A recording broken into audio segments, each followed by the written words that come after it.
World Underneath 14, Elysium. Chapter 1, Meeting. Beep, beep. The alarm sounds. Mr. P glances at his watch. It's 9:55 p.m. Time's almost up. He quickens his pace. He has a date he can't miss tonight. The sidewalks of Umerta Street are nearly empty in the darkness. For the opulent capital of crime, the N109 zone, this is just one of many waking hours.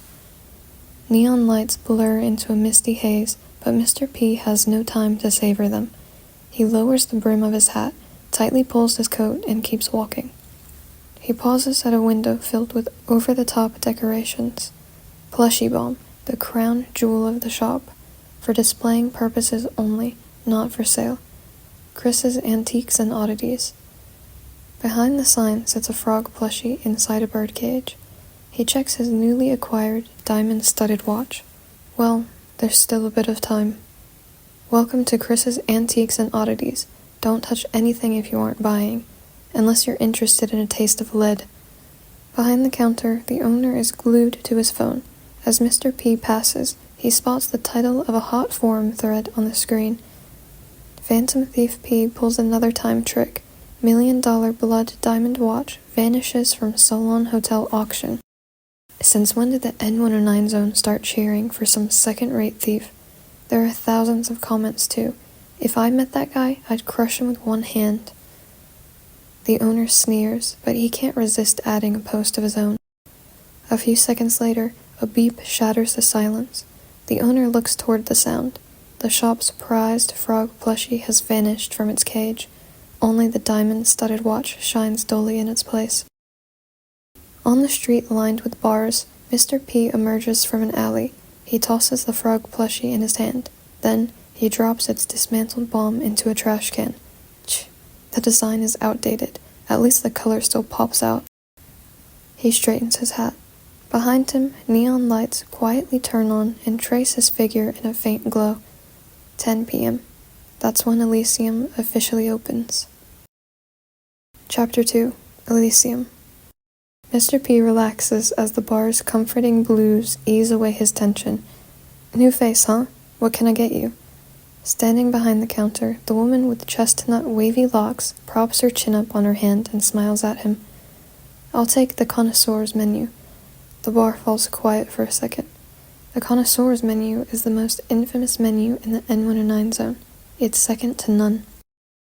Not only do its dishes draw inspiration from the area's most celebrated eras and figures, but it also doubles as a top-secret ledger for intel trading and deals with high stakes. A moment later, a thin menu slides over to Mr. P. Enjoy. Elysium, connoisseur's menu, test menu.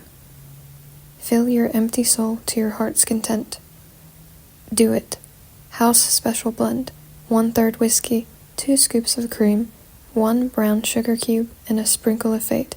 Complimentary. Description. Every gift comes with a hidden price, but this coffee is actually free. Do it can be a command or an expression of encouragement. Then again, some say to ignore people and do whatever you want. Mobster's salad. Mashed potatoes, eggs, fresh shrimp, chickpeas, and yogurt, all crushed together with desire. 5, 6, 7, 8. Description. They came here to survive. They drowned in their own greed. To those ruthless criminals we lost forever. Without them, the N109 zone wouldn't be what it is today, although they're no longer here to see it. Coward's shell. Fresh oysters, lemon juice, ground pepper, and a dash of courage. 1, 3, 4. Description. Without their sturdy shelter, the spineless remain spineless. That is why we build our foundation from the strongest materials. This dish honors those misfits who once graced our establishment. Without them, Elysium would never exist. Some exiles become worthless junk, and others transform into pearls.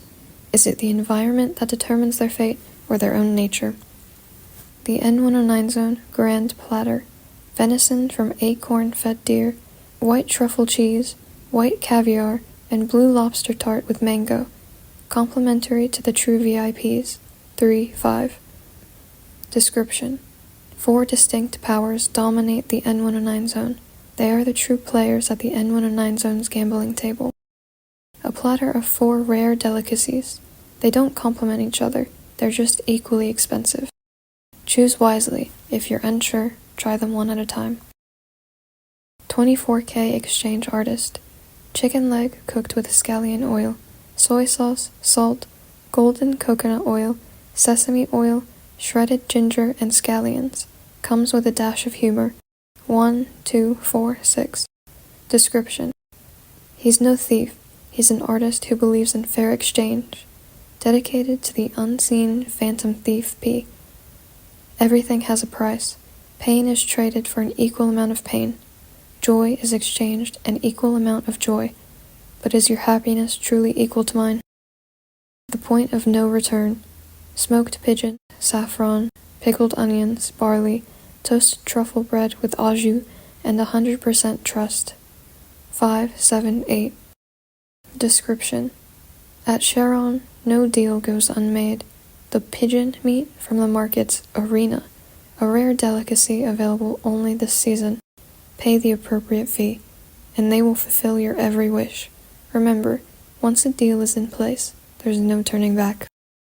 Strawberry Disaster Special.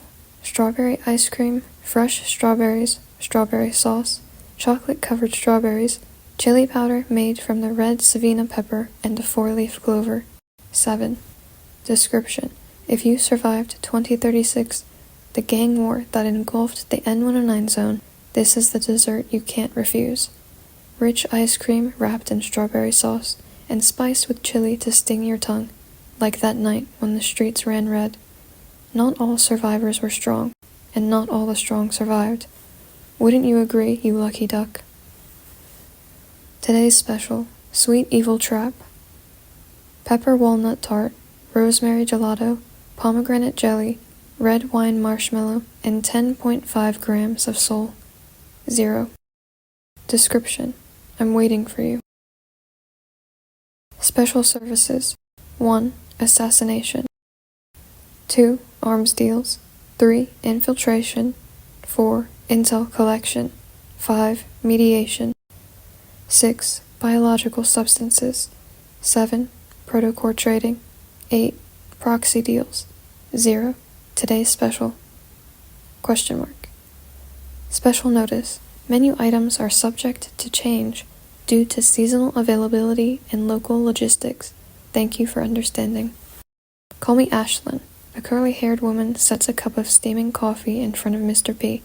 This is our signature brew, on the house for those who choose the connoisseur's menu. It's been a while since anyone new asked for it, so I upgraded you to a large cup. Do it. Mr. P picks up the cup. Is this some kind of go-getter philosophy for life? Oh, Ashlyn toys with a curl of her hair, so that's how some people interpret it. Do it. Just do as you're told. This is what Ashlyn heard the most as a child.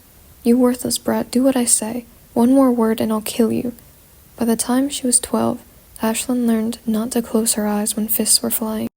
Keeping her eyes open let her read the direction of the blows, protect her face and gut, and choose where to fall to minimize injuries. She got lucky that time. He wore himself out quickly and sent her off to buy liquor. Before leaving, she glanced at the drunk who claimed to be her father. Of course, it was only true in the strictest biological sense. Then she limped away. Sometimes, staying alive requires more than strength. It needs a bit of luck. Turning the corner, Ashlyn saw a striking woman leaning against a bar entrance and looking at her phone. Her tank top revealed sculpted muscles, and her short, orange-red hair shined brilliantly under the sun. That was Genevra, the bar's bouncer. Ashlyn knew her. She had seen Genevra single-handedly knock down a group of drunks. They lay in a pile. She's amazing, even stronger than Dad. With that thought, Ashlyn couldn't help but move closer. Noticing her approach, Genevra glanced up and laughed. Hey kid, your face is quite the work of art. Ashlyn wiped her wet nose. The blood smeared across her swollen cheek. She was 12, malnourished, scrawny for her age. Still, she squared her shoulders and lifted her chin. I'll pay you. Teach me how to fight. Or at least let me follow you around. Without any hesitation, she shoved all the money that was meant for her father's liquor into Ginevra's hand. If she could become her sidekick, no one would dare to mess with her again. Ginevra didn't take the money. She crossed her arms and looked at Ashlyn. What, you lost a playground scuffle and now you want lessons? I'm not into babysitting. I want my dad to be too scared to hit me again. Can you help me? Ashlyn stood on her tiptoes and brought her bruised face closer. Ginevra looked interested for a moment, but her face fell when a drop of blood landed on her shoe. She heard Ginevra curse under her breath. Mr. P has barely tasted his drink before the drink's burning edge brings tears to his eyes. Cough, cough. Who puts booze in coffee? 1/3 whiskey, 2 scoops of cream, 1 brown sugar cube, and a sprinkle of fate. With a knowing smile, Ashlyn taps the menu in front of Mr. P. That's our signature blend. Chapter 3. Coward's Shell. Now you may place your order. Every dish comes with its own special seasonings, so our customers can choose what suits their palate. Take this one for example. With brown nail polish shining, Ashlyn's finger glides along the menu surface until it settles beside a number. Coward's Shell. Fresh oysters with a bit of pepper and paired with the freshest sides. Assassination, infiltration, and intel collection. A perfect balance of flavors. Following her finger, Mr. P looks at the menu.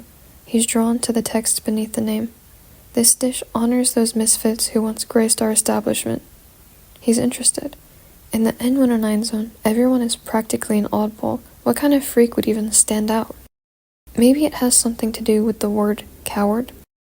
Yet no matter how he mulls it over, that word doesn't fit the N109 zone. After all, everyone here has blasted their way through swarms of wanderers to reach this forsaken pit. Oh, there are cowards here, Ashlyn says. It happened not long after Ashlyn and Ginevra settled down in the N109 zone. Bang! A cracked wooden door fell, and a figure tumbled out amid splinters and shrieks. Just you wait, this isn't over. Oh, I'll wait all right, Ashlyn sneered. She leaned against the doorframe with a cocky stance she had picked up from Ginevra. Only after the man staggered away in fear did she turn to steady the bar's broken door. It was already the 3rd batch of thugs this month who tried to extort protection fees since they opened Elysium. 2 years before the Cronerift catastrophe struck, abnormal protofield fluctuations reduced this prosperous tech hub into a lifeless husk. But no one had imagined that this perilous wasteland would become a haven for outlaws. Here, law and order meant nothing, only strength ruled over the weak. Ginevra, why are we here? There isn't any sunlight and the conditions are awful. After walking into the room, Ashlyn grumbled and watched the orange-haired woman flex her wrists. Do I need to remind you that... Ginevra looked up with a small smile. This was my plan. You tagged along of your own volition. But we're family, of course I'll follow you. Ashlyn declared this as if it were the most obvious thing in the world. 11 years had passed since Ginevra took her in. Ginevra, why don't we head to Lincoln? We could open the bar there. No. Why not? We can make more money here. You're lying. You're not... Ashlyn cut herself off and glared at Ginevra. You don't want money. You want to ditch me and have fun by yourself. You know me so well. Can you make my wish come true then? As if you bought me to be your sidekick. I adopted you. Don't make me sound like a human trafficker. And that tiny sum you had wouldn't even buy a single decent bullet. Another feeble creak sounded at the bar's entrance, which cut their bickering short. Ashlyn glanced up and recognized the scarred man. He gave her a curt nod and walked to Ginevra. They exchanged a glance and silently slipped into the kitchen in the back. Alone, Ashlyn calmly picked up a broom and began sweeping the scattered debris. As she swept, she moved closer to the kitchen and overheard snippets of a conversation. It sounded like the scarred man wanted Ginevra's help in finding someone this time. Ashlyn caught a few telling phrases. Missing evolver, test subject, base of operations. Ever since the bar opened, Ashlyn had grown used to suspicious figures seeking out Ginevra. They looked rough, and trouble was written all over them. After every hush-hush talk, Ginevra would vanish for a while. Whenever Ashlyn asked where she went, Ginevra would say she was restocking supplies. Yeah, sure. What kind of supplies would leave her battered and bruised every time? Still, Ashlyn never confronted her. She understood Ginevra's reasons for lying. When the murmured discussion behind the kitchen doors ended, Ashlyn casually stepped away. With her head down, she continued to sweep. She expected the scarred man to leave quietly as usual, but this time, the man who never said a word to her actually stopped to speak. "It's getting rough out there. Watch your back." Startled, Ashlyn looked up. The scarred man's face twisted into something that vaguely looked like a kind smile. "Dexter, you need to get ready for the mission." Ginevra, who had emerged from the kitchen at some point and was now leaning against the bar, she had suddenly spoken. "Our lookout vanished. They might know we're onto them. Your cover may have already been—" She trailed off, but Dexter tilted his head. He understood what she was implying. "What? Are you worried about me? If I don't come back, drop some flowers at my grave. Get lost." He laughed before speaking in a serious tone. "Don't worry about me. In this line of work, hardly anyone meets a peaceful end. I accepted that. Besides, we promised the parents that we'd bring their child home. If not us, then who? We can't be cowards now." Ginevra smiled. "Fine. Make it back alive, and I'll clear your tab." Ashlyn didn't know what Dexter was about to face, but she knew one thing. Neither Ginevra nor Dexter were their real names. And more importantly, they were good people. Once, Ashlyn found a special task force ID hidden behind Ginevra's bedside drawer, so she knew they were the good guys. Chapter 4. Strawberry Disaster Special. Your Strawberry Disaster Special, sir. The snow-like ice cream is topped with fresh strawberries and shimmering sauce. It practically begs to be tasted. As she sets down the dessert, Ashlyn slips a Protocore auction invitation beside it like a side dish. Fresh strawberries and protocores pair surprisingly well, wouldn't you say? Mr. P ignores the invitation at first. He samples the dessert instead. Tart strawberry sauce melds with rich whipped cream to flood his taste buds. He closes his eyes and sighs contentedly. Exquisite, just as I hoped. Only then does his gaze shift to the invitation as if he's recalling something. The 2036 disaster. If I'm not mistaken, it started because of a Protocore map. Is that where you got your inspiration? A third of the N109 zone's population had vanished in the chaos. Mr. P remembers it well. Ashlyn confirms his suspicions. Unfortunately, that Protocore map was lost at that time. Seeing the faint remorse in her eyes, Mr. P offers a knowing smile. Lost? Perhaps it was stolen. You aren't suggesting Phantom Thief P did it, are you? Who knows? It's all just speculation. He chuckles softly before playfully shrugging. Maybe the map was just an excuse to shake things up from the start. Seeing his genuine smile, Ashlyn lowers her gaze to mask her curiosity. Perhaps. She idly brushes back a strand of her chestnut-colored hair. As it slips off her shoulder, Mr. P catches a glimpse of a silver windflower earring. There were no flowers in the N109 zone. Ashlyn propped her chin on her hand and stared blankly at the silver windflowers on the bar counter. Ginevra brought them in a few days ago from somewhere. Since then, Ashlyn never saw the scarred man again. Although certain people stopped visiting, Ginevra was even busier. She headed out and vanished for days. Did you hear? Even the Special Task Force cops have their eyes on that Protocore map in the N109 zone. Where did you get that from? It can't be true. If they ever set foot here, they'd be ripped apart in seconds. Inside the bar, Ashlyn quietly wiped glasses while two customers whispered. At some point, a rumor started circulating about a priceless Protocore that was hidden in the N109 zone. It drew in greedy opportunists, like moths to a flame.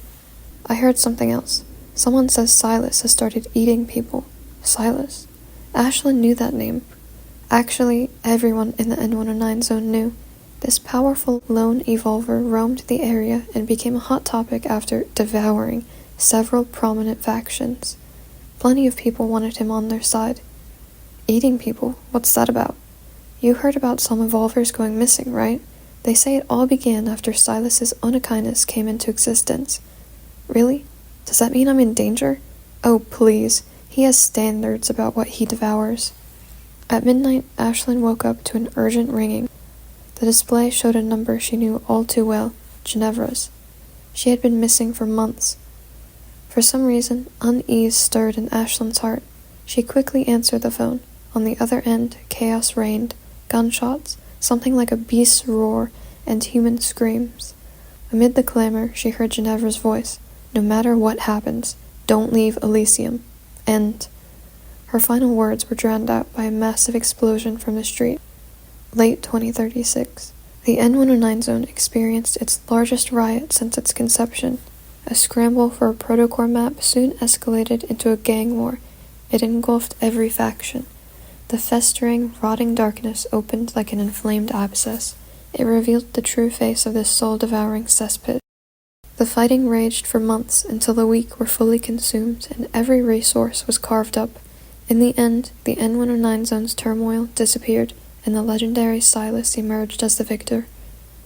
The once three-way power balance was shattered, and the lawless territory finally met its new master. Ashlyn survived untouched. She was one of the lucky few. At that time, she didn't understand why she and Elysium remained unscathed. Not until a black crow delivered its master's message. "The deal is done. I'll be taking the map." Chapter 5. Today's special. A deal. That's definitely something he'd do. As Mr. P eats his last spoonful of ice cream, he still feels unsatisfied. He's curious about that past event. He picks up the menu again, and his gaze lingers on today's special. Sweet Evil Trap. What's the story behind this? Sorry. Ashlyn offers him a regretful smile. This was made for a certain lady and isn't available for others. Who could get that kind of privilege? Mr. P has never heard of an item on the connoisseur's menu being custom-made for one individual. That's confidential info. I'm afraid I can't tell you. I see. Then, can you at least tell me about the side dish? Mr. P doesn't want to give up. I'd love to, but I'm afraid I can't. Ashlyn smiles slyly. I don't have the courage to serve our sponsor as a side dish. It's 3 a.m., deep into the night. After staying off the last customer, Ashlyn goes to the bar's entrance and flips the sign from open to closed. As always, she returns to the counter and pours herself a glass of whiskey. For years, Elysium has been one of the N109 zone's top intel hubs that's backed by a powerful force. She hasn't seen Ginevra since the riot, and from the Crow, Ashlyn learned about Ginevra's deal with that man. They traded the protocore map for Elysium's protection amid the chaos. How Ginevra got the protocore map remains a mystery. Ashlyn believes that with enough time, she'll find Ginevra and get the answers herself. From that day on, Elysium stepped into the murky depths of the N109 zone as an intel bar. As Ashlyn finishes her drink and prepares to leave, something on the corner of the counter catches her eye. This is... Ashlyn picks up a frog plushie. She recalls that it belongs to the customer who ordered from the connoisseur's menu earlier today. As she moves to place it in the lost and found, a gift box slips from the plushie's arms. It reveals a wine-red card tucked into its seam. To my dear Ashlyn, once, someone traded me a map for what's in this gift box. Now, I'm returning it to its rightful owner in exchange for your splendid menu. P.S.